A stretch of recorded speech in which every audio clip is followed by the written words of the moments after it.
Hello, hello, ladies and gentlemen. Can you believe it? We are in the finale of the 5th Baltic MSP Forum. No! Exactly, my thoughts exactly. I think after 4 years, we need a 4-day festival. What do you say? Yes, we are ready for that. But right now, we have to wrap it up. Exactly. Welcome everyone to our closing session. This session will start with the recap from the parallel sessions, the 3. Then we will hear from the experts and from all of you, your reflections. And this will support ChatGPT to give us its indications for us and reflections. AI is here. Yes, it's here and it's watching. And then there will be a farewell. All right.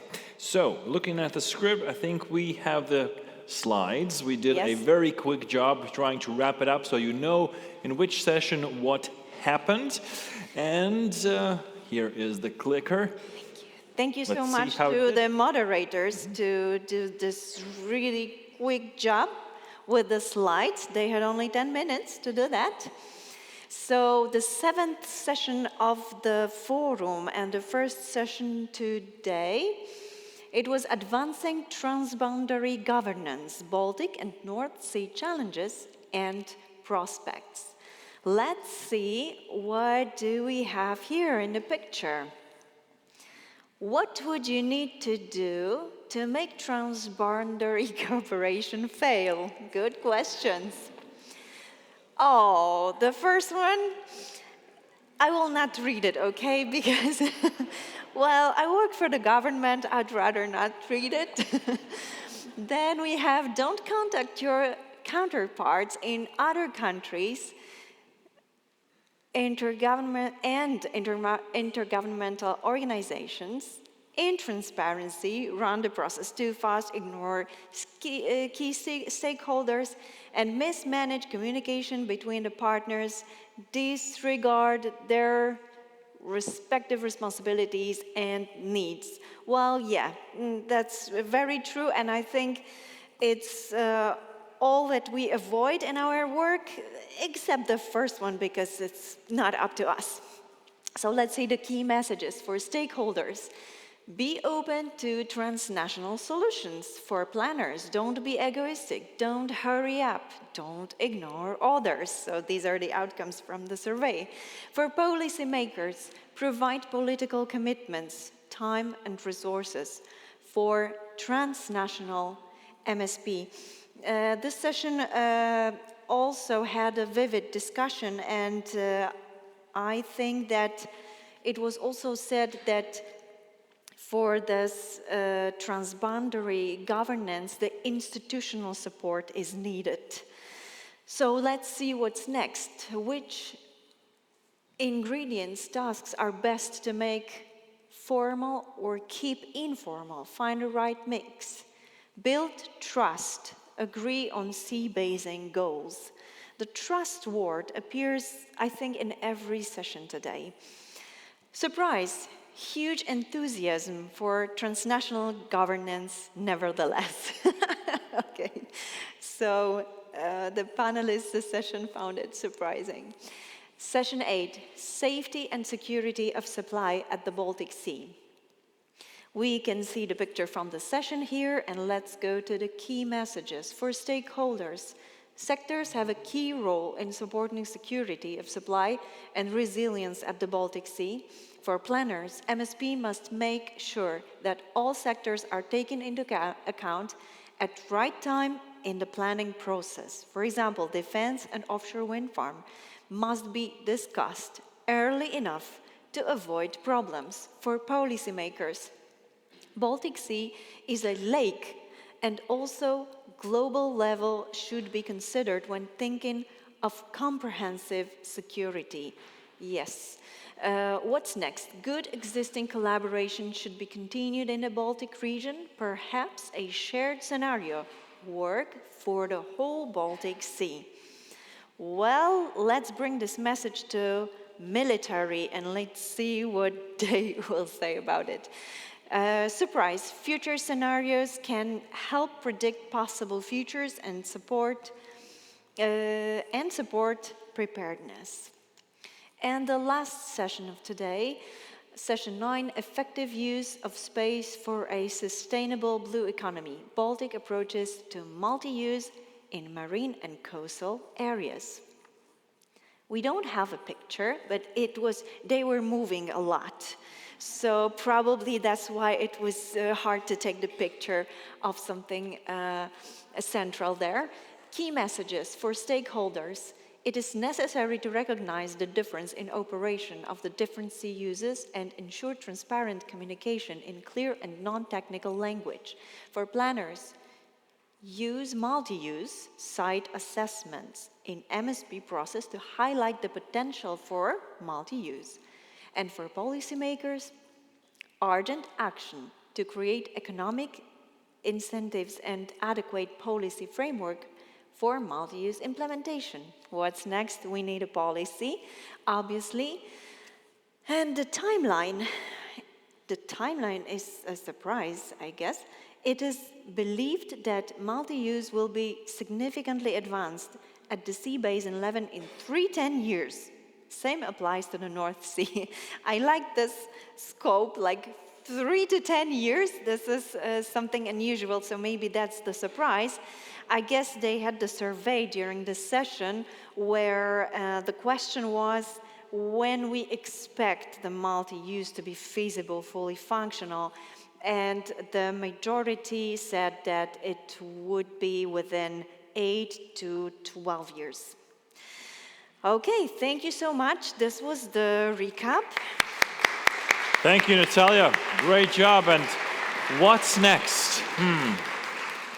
What's next? Policy. There's something Europe is good at. It's creating laws and policies, all right? 3 to 10 years, we can do it easily. No problem.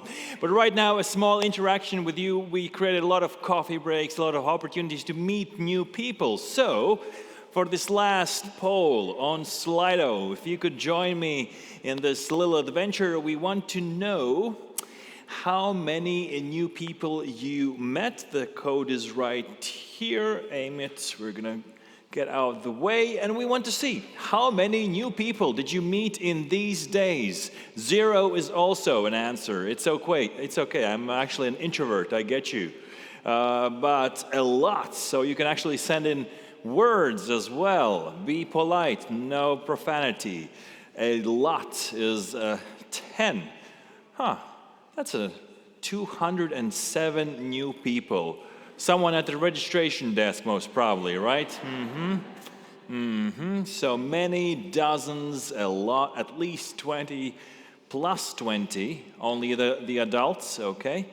20 plus. Well, from the looks of it, no matter what the number is, it looks that you met new people, you reconnected with old partners, and we hope that this event was more, lots but did not introduce myself. Okay, you can introduce yourself, but what we take from this poll is that, of course, this is not just an event of cool slides and reflections and plans and planning, but it's about the people who make this event happen, who make the Baltic Maritime Spatial Planning a daily thing, a daily reality. So a round of applause to all of you. Thank you very much.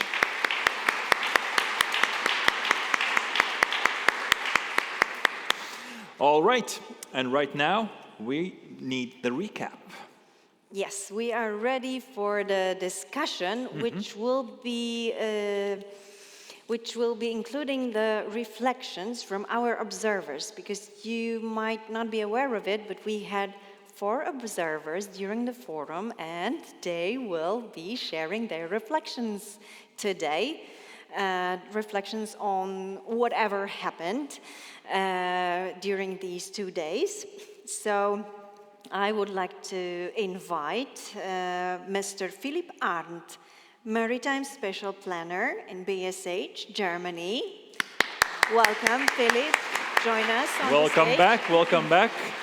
Please the singing Philip, as they'll know him from now. Mrs. Diana Rasuma, Director, Spatial Planning and Land Management Department, Ministry of Smart Administration and Regional Development of Latvia. Please join us, Diana. Mrs. Andrea Morf, Scientific Coordinator and Analyst, Swedish Institute for Marine Environment, University of Gothenburg. Please join us. And Mr. Jakub Turski, MSP Senior Specialist, Maritime Institute of Maritime University in Gdynia, Poland. Welcome, welcome. Join us, Jakub. Have a seat. And you wonder probably for who is this chair, and this chair is for you all. It's very important that you keep your Slido open to scan the QR code that will appear here. Yes, we have it here. So scan it, please, because you will be also answering quite similar questions that I will be asking our experts. And we need your answers not only to know your perspective, but also it will be food for thoughts of ChatGPT, because we will then gather all the reflections together and we will ask ChatGPT what's its opinion on our work and our future. So let's start now our discussion. The first question, I have 3 questions, and they will be the same to everyone. So the first question is, and you also see your first question here on the screen. Okay, so from your perspective, what is one key insight or learning from this forum that you believe will matter most in the future of maritime and coastal planning? I can see that Philip is ready to answer. Thank you. Yes. So maybe at first I would say the key insight is that we need a next forum. And I think that, it really showed that in all the topics, our experts are really developing great new things, creating more knowledge, new tools, and bringing our work forward. But what we also touched upon was that we need something, some clarity about the roles. And we had this yesterday, especially for MSP, MPA, because in MSP, it's such complexity, and when we then dive into the EBA, it's like connected to every single cell on the planet, so that might be a bit too big. So I think, really being clearer about the roles of MSP and the environmental charters, bring that maybe together, but specify that could help us in also reaching our targets, because we are very ambitious and enthusiastic. So especially when we start a new project, the ideas are piling up and we want to solve everything. And I think I was trying to find the right words, and then you will just said them in the last session. So it was, we see a gap and we respond to it. And I think a lot of the stakeholders, when they have their issues for the sea, they know us from MSP because we are present. We are the lighthouse, so no matter what they want, they come to us, even if we are not responsible. And that's good. But on the other hand, it's taking a lot of our resources. And as we have a lot of things to tackle in the future, it would be great to focus a bit with our resources, or maybe with the revision of the directives, we have a clearer frame and how everything is connected. But also on the impacts, on the environmental components, we can see that in the CIA that there are already lots of quick scans, or the OSPA bird pilot now. It's showing us that from the activities through pressures, which ecosystem components might be impacted. But then we have to think which are the activities that we from the MSP level can steer, because otherwise we always say, we are not getting there to the GS. Our GS heart is wanting a different state. But I think we need to identify and then demand from other responsible institutions to also achieve their targets. For example, Water Framework Directive is older than MSP, and I think there are still some open points on their list, and everything is flushed into the seas, and we cannot tackle each topic. So I think my favorite example is the microplastics. It's new, it's everywhere in the media, and what can we do in MSP? Can we just say, oh, the Baltic Sea, we designate, it's forbidden. But what is the effect? How can we impact that problem? And sometimes maybe it can help to accept that MSP is not the single instrument to solve everything, but to communicate the demands that we have and have a clear role that we need help from other planning, other sectors or other institutions to achieve this good environmental status for the Baltic Seas and for the North Sea. Thank you so much, Philip. Yeah, we need to remember, like Jan said, that he believes in MSP, but we need to remember that MSP is not God. It cannot do everything.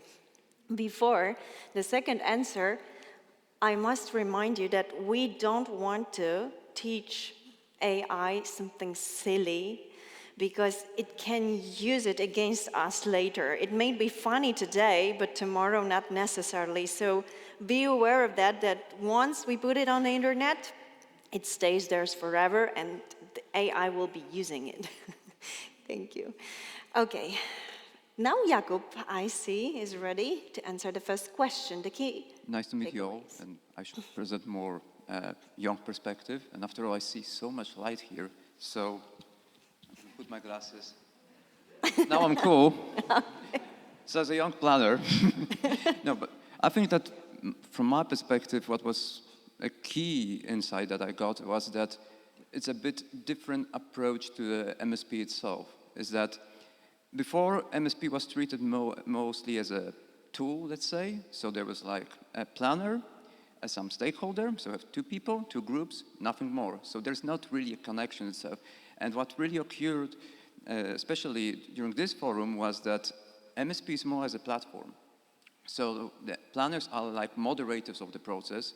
You have a lot of connection between people, and they just say things. And even if the things that they say is, from our perspective, not worthy in some way, yeah, we cannot bring our smarty pants and prove that, no, we are right, because we know things. It's after all, probably they do know things, because they come back to the sea, and we do not come as back to the sea as they do. So from that perspective, I think that that was really crucial, that we are more, well, humble, maybe? So that's really a good part. Mm-hmm. So, thank you. Thank you so much. Nice reflection. Andrea, please. Yes, thank you very much. Yes, I'm also a researcher and at the Science Policy Interface, and I've been working with this question since MSP developed, actually, quite a few decades. And what I can see is a strong development of a community of practice and practitioners. And what I think to be is one of the most important things is not just that it's us, the practitioners here, but what I heard very much is also bring it down to the local level, bring it down out to everyone. We need not just ocean literacy, we need ocean governance literacy. And we need to know that people know what MSP is about and what we can do with MSP and what we can't. And in order to use MSP, we also need to have a shared problem and know what why we're using MSP, because it's a lot of time and work. So this is about connecting to the local level, but also across the borders in order to find these common issues and create that common vision that then will eventually lead to a marine spatial plan. And Philip has been very much into the details, and he knows so much more about the nitty-gritty, so I'm staying at this very general level. And yeah, turn over the microphone to my colleague. Thank you. Yes, Diana, please share your thoughts. Yes, good afternoon already, everyone, and thank you very much for this opportunity to, first of all, listen to various discussions and hear so many interesting and valuable thoughts. I have quite a lot of them in my black notebook. and I wanted to share some of them with you. I think to continue on what my colleague said, one insight that stuck with me really was how we bring MSP and also coastal planning to local communities, to individual people. How do we explain what good comes out of this strategic document to specifically you? That brings me to one thought that I heard, and I really very much from a national perspective also agree to that. We need to empower leaders. And even those institutions like myself, that do not work with local communities directly, or maybe sometimes even not so much with municipalities directly, we need to find instruments how to support those who work with local leaders, with people who then bring our messages forward and inspire other people to think about MSP and to maybe find something that is good for them, for like I said, someone individually specifically. So I think that's an important insight, and that's also sort of a beacon for all of us working with these big strategic documents. What good comes out of it? Thank you so much. So now let's move. I can see that we have lots of answers also in Slido. Very good. So let's move to the second question. The second question is, what new connection, perspective, or shift in thinking has this forum sparked for you between people, sectors, levels of planning? And I see Diana is ready now. Remember about the question in Slido, yeah. As your answers keep piling in, I will begin. And I think one idea that also stuck to me was maybe something that is not totally new, but something I think we shed a light upon in these discussions, at least those that I participated in, is the need to coordinate between, again, like Eggie said, my teacher, I don't see if she's here, but we're not allowed to say land-based planners, it's just planners in general. But I will use the term maritime planners and land planners. The coast is, it should not be a border between these planners, but it should be a place where we come together. So I think this is a new connection that we should be thinking about, how to plan together the marine space and the land that we use and the place where all of this meets. Yeah. Thank you so much.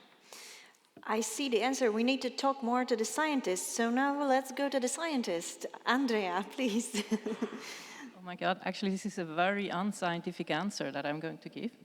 Because what I got to see here, and yesterday and this morning again, is the heart, the emotions, the creativity of people. And it is not just about what's in there, it's also what's here and with our hands.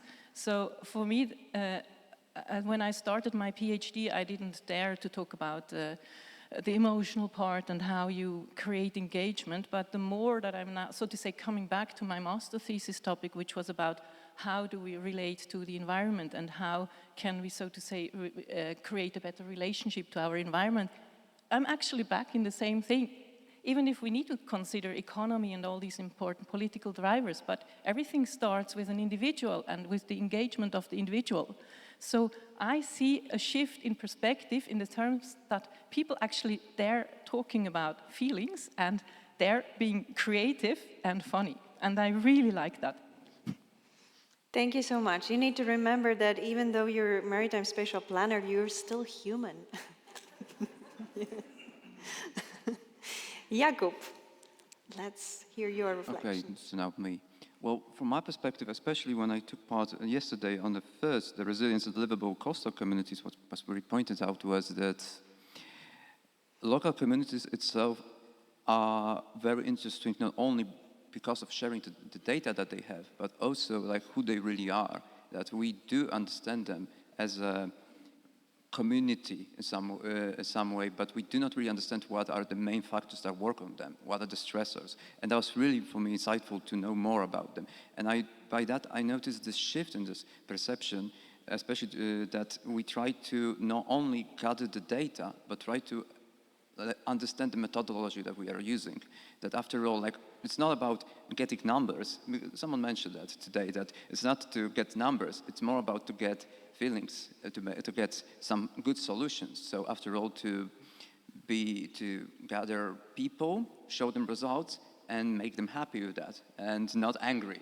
I know it's sometimes not feasible, but the whole point is that, which I love, was that sometimes, especially when we talk to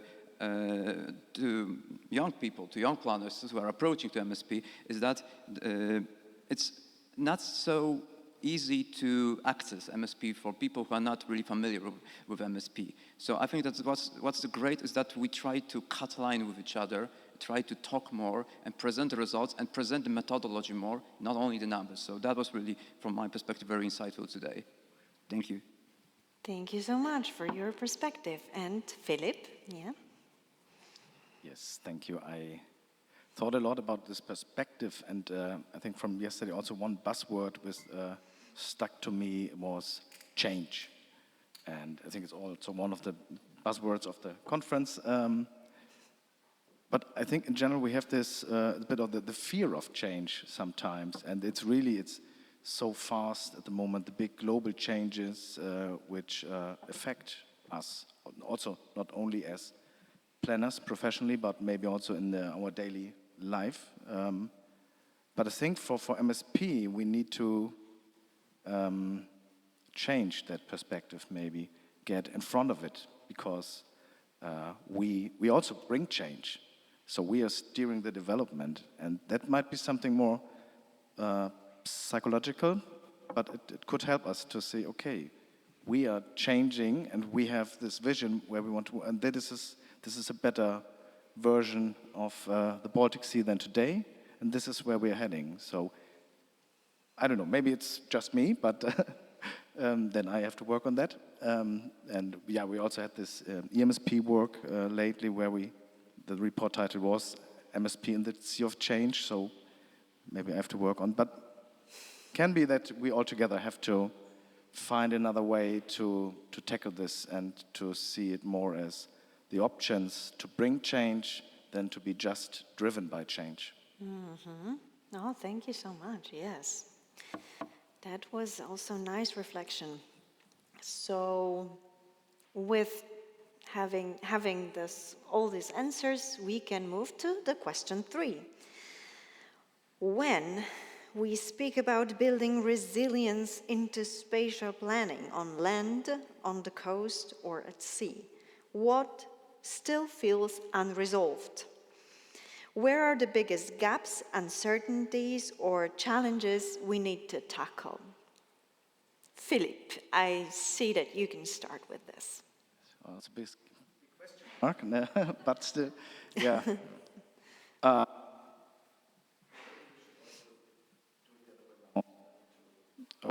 Oh yeah, I'm can there? you repeat? Now I'm there. We had a little break with the mic. Okay. Okay. Mm-hmm. Does it work now? Okay. So what should we do to make cooperation fail? Could also work on that question, to think it from the end. Also to see, what to do when we resist, maybe. How we can, what decisions do we have to take at some point? So for climate change, for example, I think there will be coastal regions, but at some point we cannot, or it's not worth in saving the economical perspective. I hope it's not the same for the security issue, but I think that is one point. And then for MSP, something with the resilience part, when is it me or? It's something with the mic. Oh, okay, we have the new one. Thank you, Artis. When we're stronger investing in the resilience of security of our development, that we also have the point that we might lose some transparency in the processes. So we are not able to share all data, all reasoning behind the designations with all stakeholders, or also on the level of international cooperation. And it would be very helpful to have a clear policy directive so that we don't get all the complaints in the planning process when there are some black box elements in the process and stakeholders cannot understand which argumentation led to which designation because there is a security issues and we cannot share this. So that we have some way how to solve this confronting aims, or these confronting aims. Yes, thank you so much. Let's hear what Diana would like to say about the gaps. Yes, as someone coming from a national institution, I must be honest, one question that is in my mind when thinking about resilience is regarding the institutions and systems themselves. We speak a lot about resilience. It actually is also a buzzword now. We're designing policies, but I think one open question, one gap perhaps, is how resilient and how flexible are institutions themselves, because of course when the times are stable, institutions and systems are there to create stability, and they do it very well. But what happens when crisis hits? What happens when we live in a period of time of, so to say, prolonged crisis? Are our institutions flexible enough to be resilient and to create resilient policies and implement them? That is, for me, that is still an open question. If you have any ideas, maybe you can write them here, but that is one thing I think we still have to think about quite a lot. Thank you so much. Andrea, would you like to answer also? Yes, I saw running questions here, and my first question that came up, resilient. What should be resilient? And on one hand, is it planning or is it society as a whole, or the entire Baltic Sea and North Sea area, or global society? And also, what is resilience? Is it to be, so to say, resist against change, or is it to be adaptive to change, or is it a little bit both? And what, where? So this is here, like my scientific brain that started running here. And I think we need a little bit of everything. And what is also, and I like your question from a scientific point very much, how do we create resilient institutional framework? And what I can see from my research very much right now is that our learning loops are not complete. So we don't communicate across levels and sectors and over time, and our evaluation systems are not in place. We're not looking at all the things that we maybe should monitor and consider, and we need much more strong feedback loops, both within society but also upward in the institutional system and across the different levels. So that's where I see important gaps, and where I also see a need for research that is being done in the NSBB project and in other institutes, and I'm very much interested in that question and happy to, so to say, connect with others who want to work with this. And I'm also looking for out to the EU, that has been such a fantastic facilitator of what we're doing here.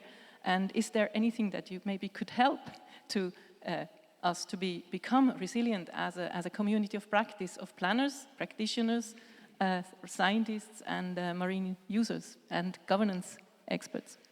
Yes, thank you. Thank you, Andrea. It seems like we still have lots of gaps, do we, Jakub? I think we do, but I'm totally agree with Andrea, and I would like to also add that, well, we have to first define what resilience really is, what it really means. If I can add something from myself, I think that resilience is, let's say, how people react when mechanisms don't really work in particular moments. So how we do react when something fails.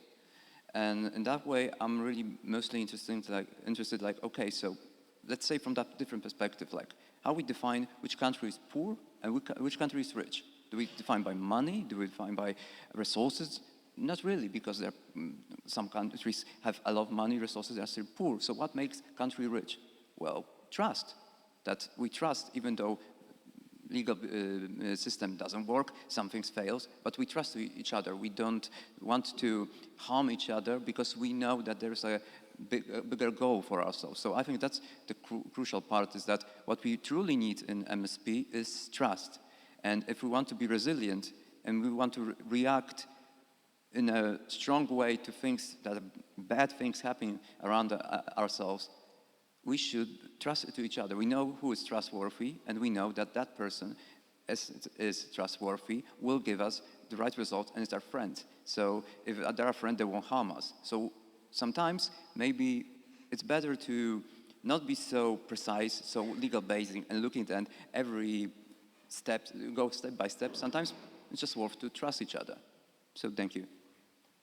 Thank you so much. And trust is really something that we can define, actually, because it might seem like a very vague something, but it's not. It's like a very something that we can count on. So we share common values. That's why we are all here, and that's why we can work together, because of that trust. We have 1 minute left, so let's see into the Slido and let's see what gaps our audience sees. Maybe some of you would like to comment on something.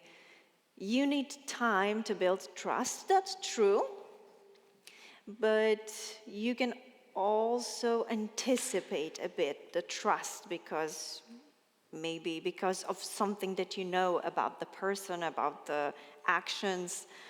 So this is not something you don't always need like 10 years to know if you can trust someone or not. Including sea space resilience into mission BANOS. Regulative frameworks are not flexible and adaptive. That's true. That's why they're regulative frameworks. We have adoption already. It might be more practical rather than resilience, yeah. Make obvious what we are prioritizing in MSP. Oh, this is really a big struggle for the planners. I get when everybody approaches and says, this is the most important, we will fail without it. Like, you have to take it into consideration at first, and then you say, hey, like, everyone says that. Where is the priority here? Like, really, real priority. Okay, the time is up. Thank you so much for your reflection, for your insights, and this will be food for thought for AI. Thank you also for your active participation.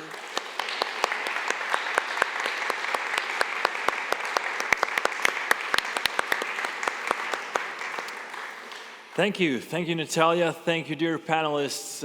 Job well done. So yes, a round of applause. Let's thank them. Thank you.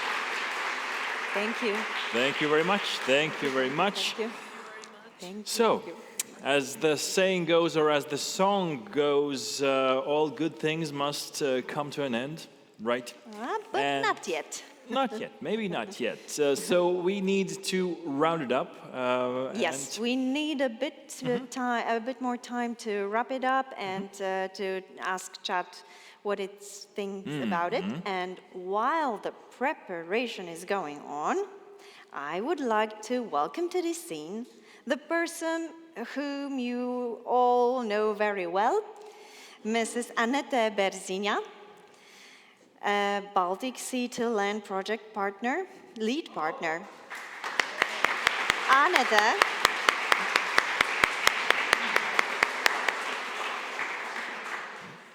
Welcome, Annette. Annette will give you her insights and her thoughts about the whole forum. Annette, the floor is yours. Hey, everyone. How do you feel?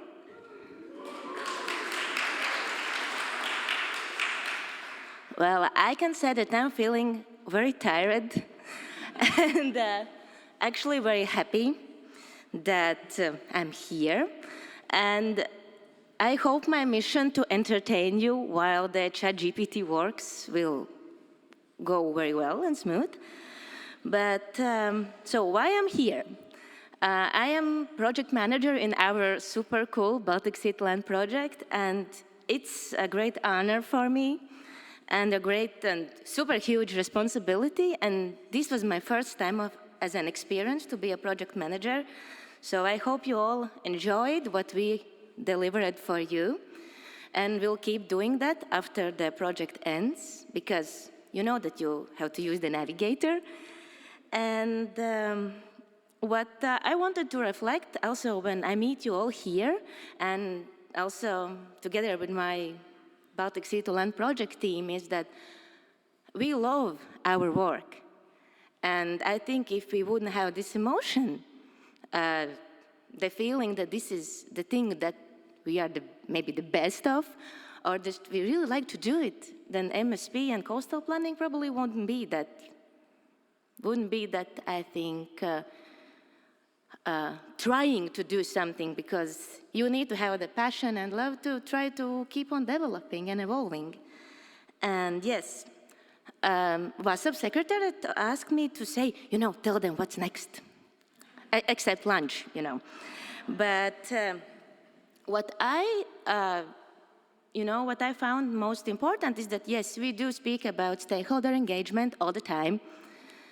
And I was very happy to read here that some of you wrote that this is the first forum where we actually had local perspective in so big representation. And I think that this is the way we should go forward. And yes, and that's why we actually built Navigator, because in 2022, we really understood that stakeholder engagement is very important, and we have to do it in a much more meaningful and effective way. And that's the one thing which I would like all of you to take home when you go back to your work, that you work with the stakeholders, that it's not just the word in your planning document or in some processual step, that you really know your stakeholders and you know what's their name. Because I'm lucky to say that I'm the one who was like truly aware of 207 people, because that's the amount of people who registered. And I think also VASAB Secretariat too. And yes, but our project Baltic Sea2Land, it's coming to an end this year, but we can already say that since July, we are participating in Interreg Baltic Sea2Land, Baltic Sea Region platforms. And we are hoping that we will build a stronger navigator, although still the brain is the key tool to use in your work. But we plan to enrich navigator and keep on improving it more, focusing on climate dimension, and especially coastal communities who are dealing it with directly. And then next, yes, so, and also when I was listening discussion, I was very happy to hear that some of you really liked Navigator and that you see that it could be useful too. So this is like, the good feeling, and you feel like, yes, we did well. And then I really would like to shout out to all our Baltic Sea2Land Navigator team. So please give my colleagues huge applause from all around the region.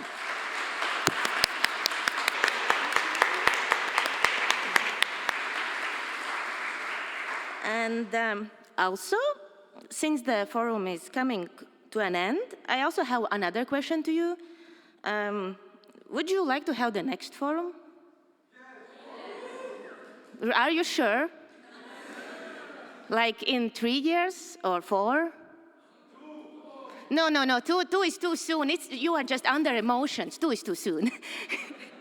But, so yes, I am also very happy that you would like to have the next forum, because this was my first forum and it was super amazing. And this question to reply, I will leave to Martins, if VASAB is organizing the next forum. And yes, and coming to closer, so how much time? Okay. And yeah, so to summarize, I wanted just to share a small casualty that we had weekly navigator meetings for almost 3 years. Every Tuesday morning at 9, I was meeting with our navigator team. And actually, I don't know how to live further when the project ends, because then I won't meet my colleagues each Tuesday. But we had this casual farewell text, because we don't say goodbye. We just say, see you later, navigator, and yes, see you later then. Thank you. Okay.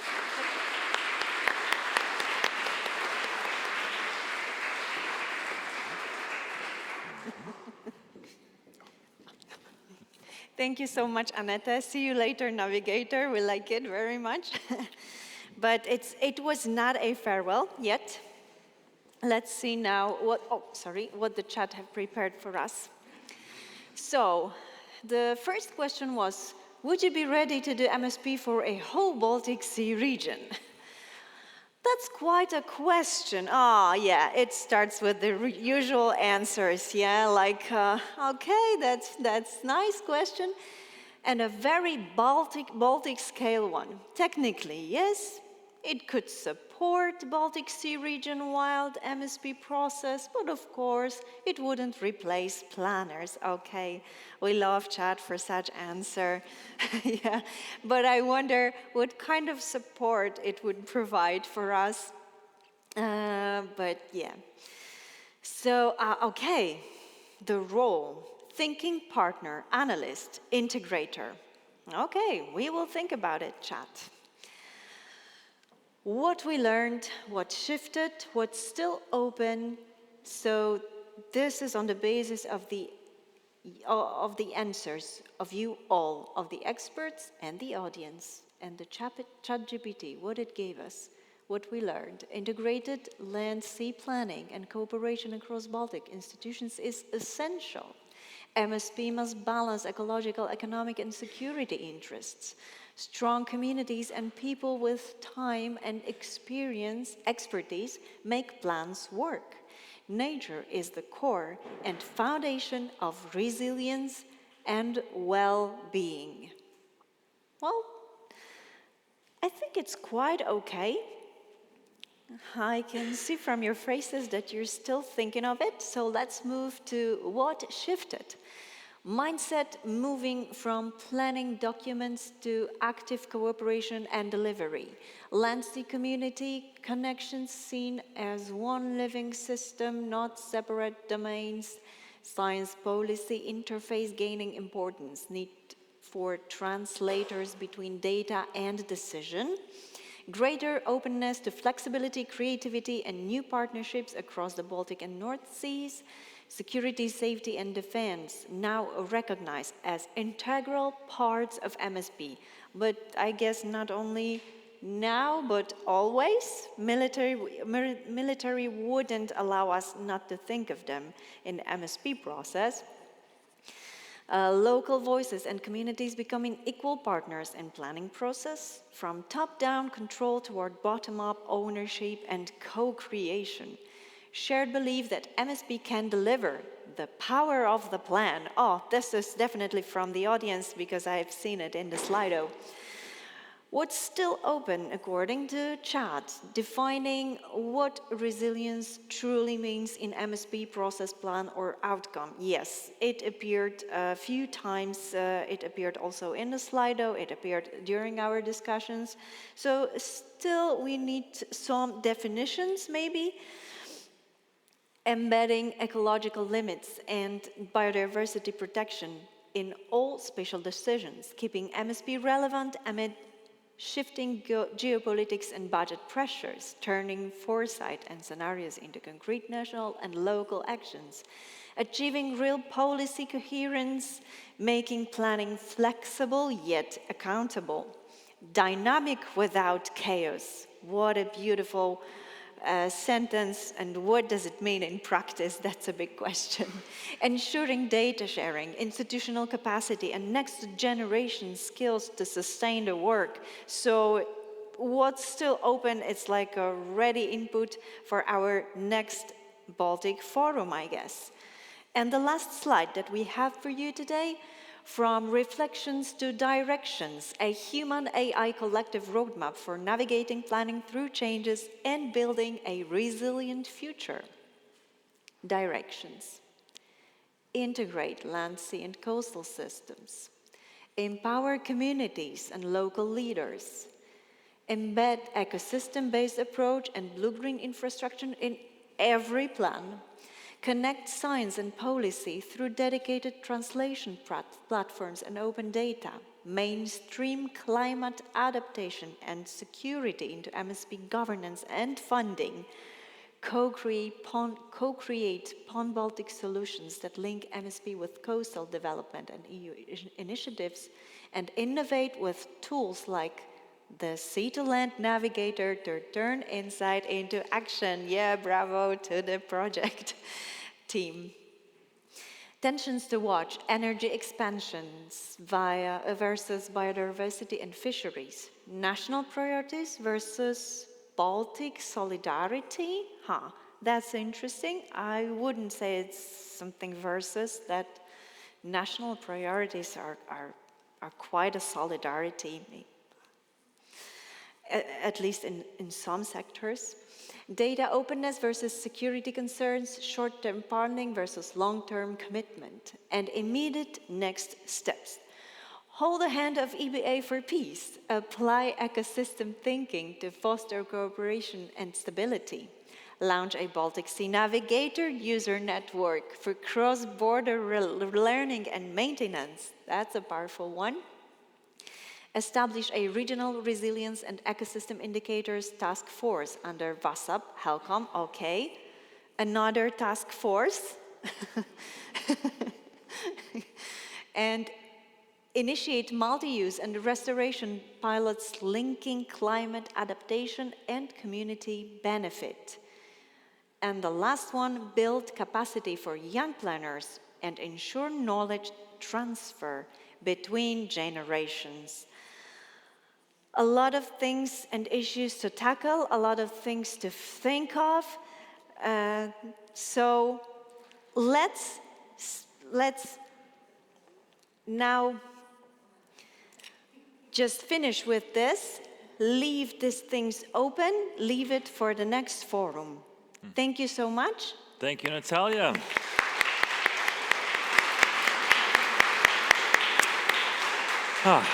So much has been said. What else is there to say? Well, there is one man who knows what still has to be said, the head of the VASAB Secretariat. Let's welcome back on the stage with your applause, Mārtiņš Ulāns. Welcome, Mārtiņš.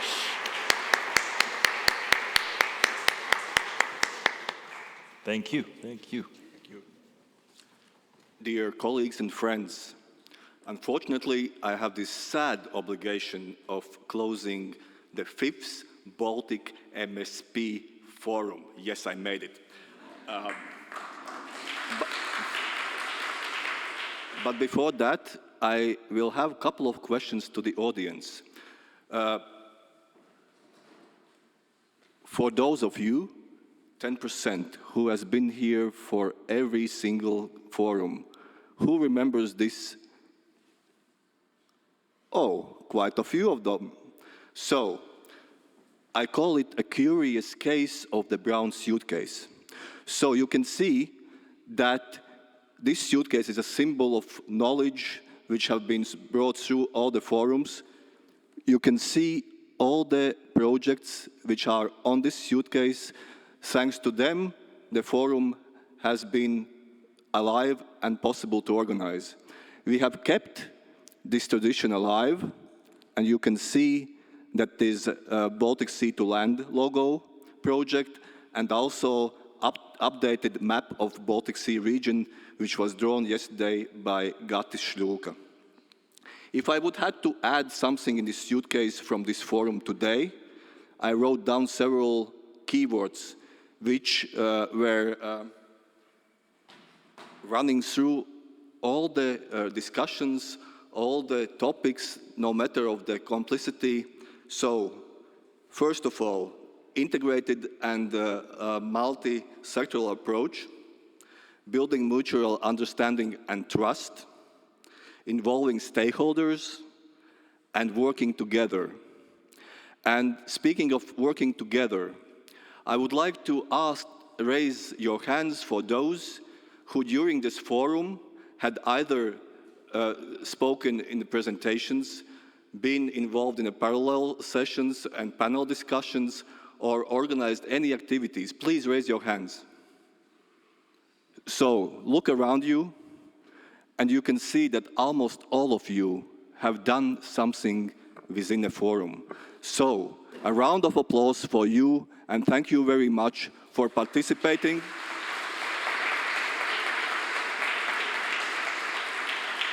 contributing and being here with us in this beautiful venue in Riga. And now I would also like to thank all the partners of Baltic Sea2Land project, Anette, also all the other teams, and Interreg.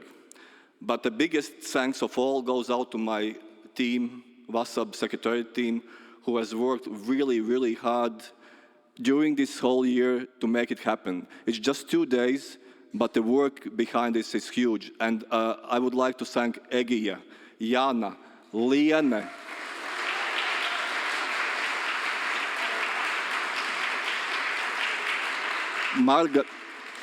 Margarita, and our colleague Tina, who unfortunately got ill, but she was really willing to be here with us today and yesterday, so give an applause to Tina. And finally, about the promises. Several of you pushed me to make this promise, and I am proud to do it.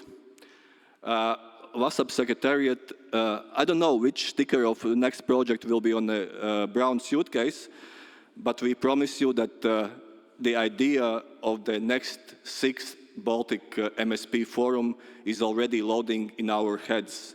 So be sure, either it's in 2 years or 4 years, but we'll be meeting in present again. So thank you very much, enjoy the lunch, and see you next time.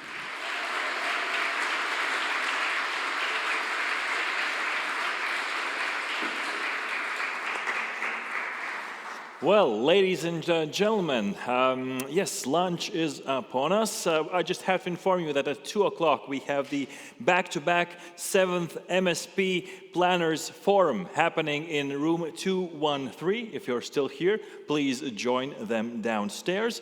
But speaking of rounding up, let's round ourselves, all right? Let's have the celebratory lunch right here, just to talk things over, to plan ahead, and have a good time. Thank you, everybody, for making the 5th Baltic MSP Forum a success. Her name is Natalia Zajons. Artis Ozolinš. Till next time. Thank you.